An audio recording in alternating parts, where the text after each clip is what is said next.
Movie शुरू होती है तो हम देखते हैं कि रात का वक्त है और कुछ फ्रेंड्स बीच पर आए होते हैं। वो वहाँ पर बहुत ज्यादा एंजॉय करते हैं। कुछ सिंगिंग कर रहे होते हैं, कुछ डांसिंग कर रहे होते हैं और कुछ गेम्स खेल रहे होते हैं कि तभी उन्हें वहाँ पर कोई अजीब सी और बड़ी सी चीज मिलती है जिसका वो मजाक उड़ाने लगते हैं और उसे थोड़ा सा डैमेज भी करते हैं, यानी तोड़ते भी हैं। उनको नहीं पता था कि इसके अंदर क्या है या ये चीज खुद क्या है। अब ये सब दोस्त इतनी एंजॉयमेंट करने के बाद थक जाते हैं तो अपनी अपनी गाड़ियों में ही सो जाते हैं और जब सुबह होती है तो एक एक करके सबकी आंख खुलने लगती है। उनमें से एक लड़की का नाम मार्शा होता है जो कि टेबल पर सो रही थी। उसकी आंख खुलते ही उसकी तबीयत खराब होने लगती है, उसे वॉमिटिंग होने लगती है। बाकी सबको लगता है कि शायद ये रात की वजह से हो रहा है, लेकिन मार्शा को अंदर ही अंदर बहुत अजीब फीलिंग आ रही थी। अब वहाँ पर एक लड़की को सैंड के ऊपर कोई बर्ड बैठी दिखाई देती है। वो बर्ड बिल्कुल ठीक ठाक होती है, लेकिन सैंड उसे अपने अंदर लेने लगती है जैसे कोई बहुत ही गहरा दलदल हो। वो लड़की बहुत ज्यादा परेशान हो जाती है और अपनी दोस्त मार्शा से कहती है कि तुम सैंड पर पाँव मत रखना, वहाँ पर खतरा है। लेकिन इससे पहले मार्शा अपनी दोस्त की बात सुनती वो सैंड पर पाँव रख चुकी थी और अब उसका पाँव भी सैंड के अंदर जाने लगता है। वो बहुत कोशिश करती है कि अपना पाँव बाहर निकाल सके, लेकिन ऐसा नहीं कर पाती। वो अपने हाथों को यूज करते हुए भी अपने पाँव को बाहर निकालने वाली थी, तो इसी वजह से उसके हाथ भी सैंड में फंस जाते हैं। वो घबरा जाती है और चिल्लाने लगती है। उसके दोस्त भी उसकी मदद को कैसे आते, वो भी सैंड में फंस जाते। तो अब किसी को भी समझ नहीं आ रहा था कि करना क्या है। अब मार्शा की हालत देखकर गाड़ी में बैठा हुआ उसका एक दोस्त उसकी मदद के लिए बाहर आता है। उसे सब लोग मना करते हैं लेकिन वो नहीं सुनता और जैसे ही वो सैंड के ऊपर जाता है तो वो गिर जाता है। वो मुंह के बल गिरा था तो वो सैंड के साथ स्टिक हो जाता है। वो बहुत कोशिश करता है कि खुद को उठा ले, लेकिन उसकी स्किन तक सैंड के साथ चिपक रही होती है। उसकी बॉडी को सैंड ने काफी जख्मी कर दिया था। उसके दोस्त गाड़ी स्टार्ट करने लगते हैं कि अपने दोस्त को किसी तरह से ऊपर की तरफ खींच लें, लेकिन उनकी गाड़ी भी स्टार्ट नहीं होती। तभी उस लड़के का एक और दोस्त उसकी तरफ रस्सी फेंकता है, लेकिन अब वो लड़का इस कंडीशन में नहीं था कि उस रस्सी को पकड़ पाता और सैडली कुछ ही मिनट्स में उसकी पूरी बॉडी सैंड के अंदर चली जाती है। सब इसको इस तरह से रेत में जाते देखने के सिवा कुछ कर भी क्या सकते थे। वो सब काफी डर जाते हैं और प्लान करते हैं कि जितनी जल्दी हो सके वो यहाँ से निकल जाएंगे। अब जो लड़का गाड़ी की ड्राइविंग सीट पर बैठा होता है उसका नाम जोना होता है। वो दोबारा से कोशिश करता है कि गाड़ी को स्टार्ट कर सके, लेकिन ऐसा हो ही नहीं पा रहा था। तभी वहाँ पर हम एक हेल्दी से आदमी को देखते हैं। वो ड्रम में होता है और मूव करने लगता है, तो उसके दोस्त उसे कहते हैं कि प्लीज तुम जरा सा भी मूव मत करना, अगर तुम हिले और नीचे गिर गए ना तो ये सैंड तुम्हें अपने अंदर ले लेगी। तो वो आदमी कहता है तुम लोग मेरे साथ मजाक कर रहे हो, क्योंकि उसने अपनी आंखों से सब कुछ नहीं देखा होता। वो सो रहा था, उसे दर्द हो रहा होता है तो वो मूव करने लगता है। तो एक लड़का बोलता है 2 घंटे तक कोई ना कोई हमारी हेल्प के लिए आ रहा है, हमने कॉल कर दी है, तो अगर तुम इसी में स्टिल रहोगे तो वो जल्दी हमें बचा लेंगे, प्लीज मेरी बात पर ध्यान दो। तो वो आदमी मान जाता है, जबकि ऐसी बात नहीं थी, कोई हेल्प नहीं आने वाली थी। ये सब यहाँ पर स्टक थे। अब मार्शा की दोस्त सबसे कहती है हम सब ने इसी बीच पर तो कल पार्टी की थी, कल हमें ये सैंड क्यों नहीं कुछ कह रही थी, और यहाँ पर बाकी भी तो लोग थे,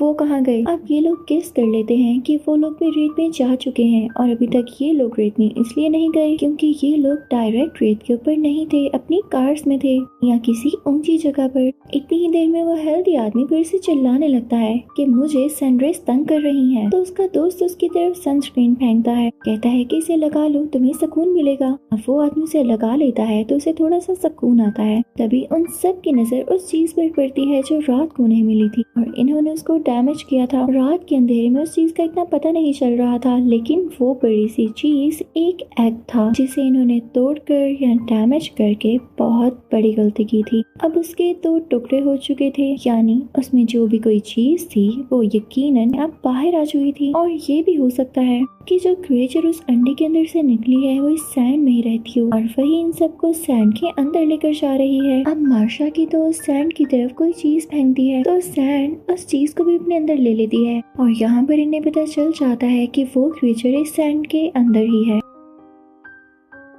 अब जोना कहता है कि हम इस तरह से कुछ भी नहीं कर सकते, हमें अपने लिए खुद ही स्टेप लेना होगा। वो एक स्केटबोर्ड उठाता है और उसे गाड़ी के पास रख के उस पर से चलता हुआ टेबल तक जाने की कोशिश करता है। सक्सेसफुली वो उस पर चलने तो लगता है, लेकिन जैसे ही टेबल तक पहुंचता है तो स्केटबोर्ड स्लिप होने लगता है और उसके पाँव भी। तो वो स्लिप होकर सैंड के बहुत करीब हो जाता है, जिसकी वजह से सैंड से कुछ चीज निकलती है और उसके पेट के साथ टच होती है। लेकिन जोना बिल्कुल भी नर्वस नहीं होता और फौरन से टेबल के ऊपर चढ़ जाता है, जहाँ पर एक बैग रखा था और उसमें कुछ स्नैक्स थे। उसे उस बैग में से एक बनाना मिलता है, लेकिन जब वो उसे खाता है तो उसे भी वॉमिटिंग हो जाती है। और जब उसकी नजर अपने पेट पर पड़ती है तो वहाँ पर बहुत सारे जख्म होते हैं जो कि उसी चीज ने किए थे जो सैंड में से निकली। सब लोग ये देख के बहुत घबरा जाते हैं, लेकिन जोना उनसे कहता है कि नहीं नहीं, ये कुछ भी नहीं है, तुम लोग अपनी सेफ्टी के बारे में सोचो। साथ ही उनकी तरफ ड्रिंक्स फेंकने लगता है कि जिनको प्यास लग रही है उनकी प्यास तो बुझ सके।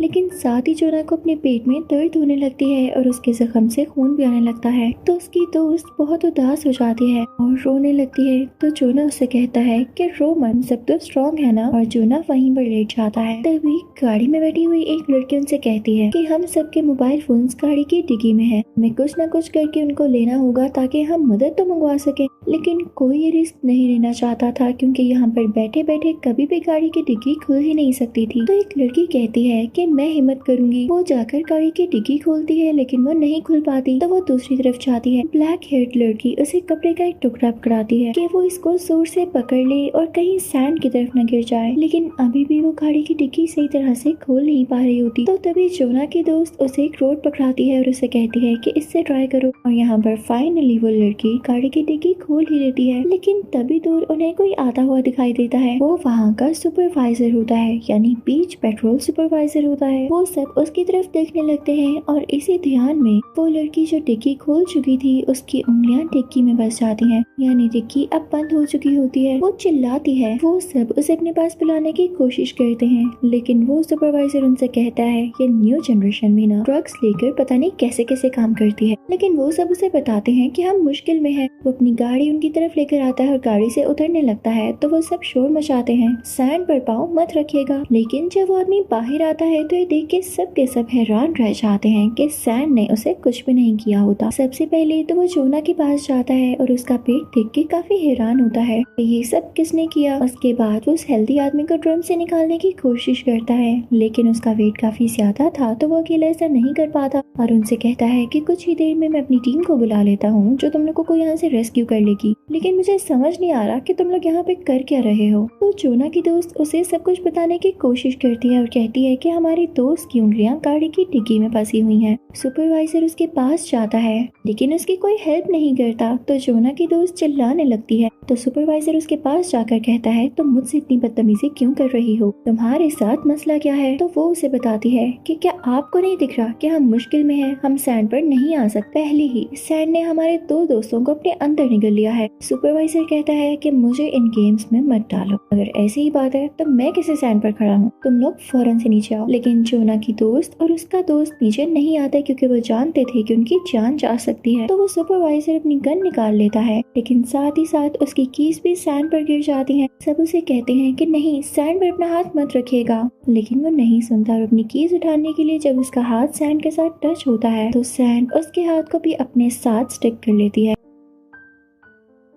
सुपरवाइजर के पास पेपर स्प्रे होता है जिसे वह सैंड पर स्प्रे करने लगता है, लेकिन कोई फायदा नहीं होता। वो क्रिएचर उसका आधा हाथ अपने साथ ले जा चुकी होती है और सुपरवाइजर का हाथ कट जाता है, जिससे बहुत खून आता है और वो चिल्लाने लगता है। तो अब जोना की दोस्त नीचे उतर के दूर से ही पेपर स्प्रे उठा लेती है कि शायद उस क्रिएचर को हराने में हमारी हेल्प कर सके। अब रही बात सुपरवाइजर की, तो वो बेचारा रेत में पूरी तरह से गिर जाता है और देखते ही देखते रेत उसे अपने अंदर ले जाती है। अब ऊपर कैबिन में जोना की दोस्त अपने साथी से कुछ बात करती है तो उन्हें समझ आ जाता है कि सुपरवाइजर को इसलिए कुछ नहीं हो रहा था क्योंकि उसके जूते मजबूत थे और नीचे से टॉवल के जैसे थे, यानी फाइबर्स वाले। तो वो लड़का अपने बाकी साथियों से कहता है कि मेरी तरफ टॉवल फेंको, इसे हम अपने पाँव पर बांधेंगे और यहाँ से निकल सकेंगे। जब उसके साथ ही उसकी तरफ टॉवल फेंकते हैं तब उसे कैच करने के चक्कर में केविन से नीचे गिर जाता है। नीचे गिरते ही रेत से बहुत सारे वेन्स टाइप या रूट्स जैसी चीजें बाहर आती हैं जो कि वाकई में उस क्रिएचर के टेंटिकल्स हो सकते हैं। वो उसकी पूरी बॉडी के साथ चिपक जाते हैं और उसका खून पीने लगते हैं और देखते ही देखते इसके साथ भी वैसा ही होता है जो कि बाकी साथियों के साथ हुआ था, यानी वो सैंड के अंदर कहीं गुम हो जाता है। और ये इंसिडेंट इनके दोस्तों के लिए बहुत बुरा गुजरता है। ब्लैक हेयर्ड लड़की अपने कानों पर हाथ रख के रोने लगती है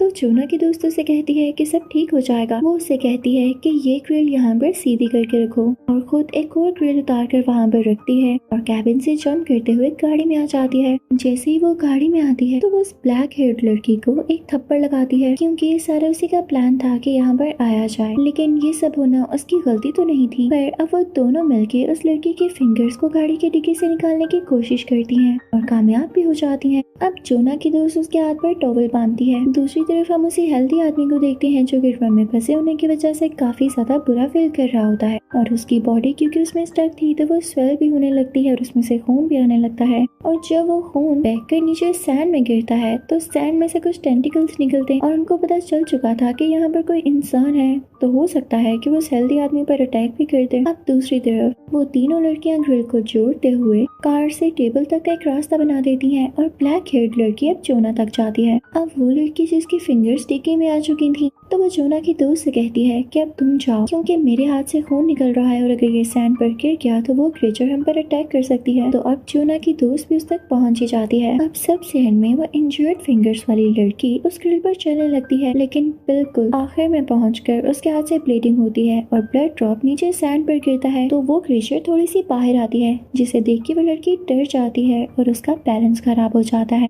तो वो बेचारी भी सैंड में गिर जाती है और सैंड उसे पूरी तरह से अपने अंदर ले लेती है।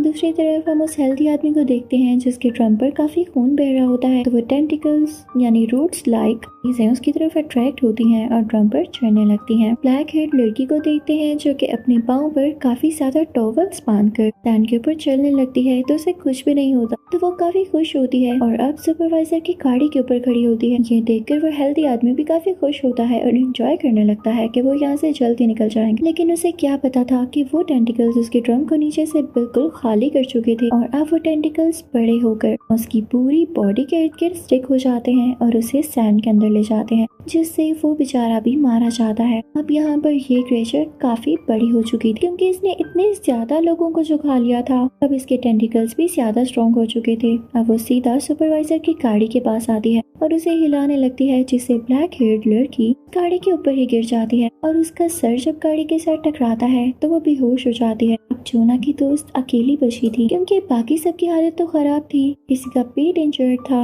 और कोई बेहोश, तो वो घबरा जाती है। अब इसी तरह से रात हो जाती है और रात होते ही ब्लैक हेयर्ड लड़की को होश आ जाता है तो वो वहाँ पर एयर बाथटब बिछाती है जिस पर से जोना को लेते हुए वो गाड़ी तक पहुँच जाती है और जब उनके पीछे पीछे जोना की दोस्त भी आ रही होती है तो वो क्रिएचर अपने टेंटिकल से गाड़ी का दरवाजा बंद कर देता है। सरप्राइजिंग बात ये थी कि उस क्रिएचर के टेंटिकल्स अब ग्लो कर रहे थे, उनसे ब्लू कलर की कोई लाइट निकल रही थी, लेकिन जोना की दोस्त हिम्मत नहीं हारती और अब गाड़ी के ऊपर आ जाती है। तभी वो देखती है कि उसके पास गैसोलीन का एक कैन पड़ा है तो वो क्रिएचर कैन को पकड़ लेता है, उसे छोड़ ही नहीं रहा होता। अब जोना की दोस्त टाइम वेस्ट ना करते हुए दूसरा कैन उठाती है और उसमें से गैसोलीन गाड़ी के चारों तरफ फेंकने लगती है जिससे कुछ गैसोलीन क्रिएचर के ऊपर भी गिर जाती है और उसके बाद वो उसे आग लगा देती है जिससे क्रिएचर के टेंटिकल्स को भी आग लग जाती है और वो तड़पने लगता है। जोना की दोस्त फौरन से गाड़ी के अंदर चली जाती है और दरवाजा बंद कर लेती है, लेकिन वो क्रिएचर दरवाजा खोलने की कोशिश करता है लेकिन जल्दी शायद जलने की वजह से उस मॉन्स्टर की ताकत कम होने लगती है और वो जल्दी रेत के अंदर खुद ही समा जाता है। रात काफी हो चुकी होती है और ये तीनों काफी डरे हुए और थके हुए होते हैं तो ये लोग गाड़ी में ही सो जाते हैं। अब जब सुबह होती है तो उनकी गाड़ी के शीशे पर कोई आदमी नॉक करता है, वो कोई पुलिस ऑफिसर लग रहा था। अब जब जोना की दोस्त बाहर निकल कर देखती है और सैंड पर पाँव रखती है तो उसके पाँव सैंड में स्टक नहीं होते। साथ ही साथ ब्लैक हेयर्ड लड़की भी बाहर आ जाती है और अब वो दोनों वहाँ से निकल जाती हैं।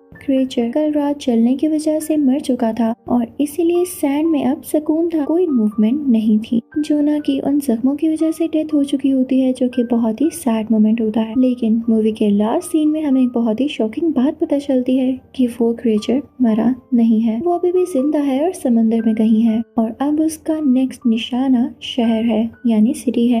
और इसी के साथ इस मूवी का यहीं पर एंड होता है। Thank you for watching.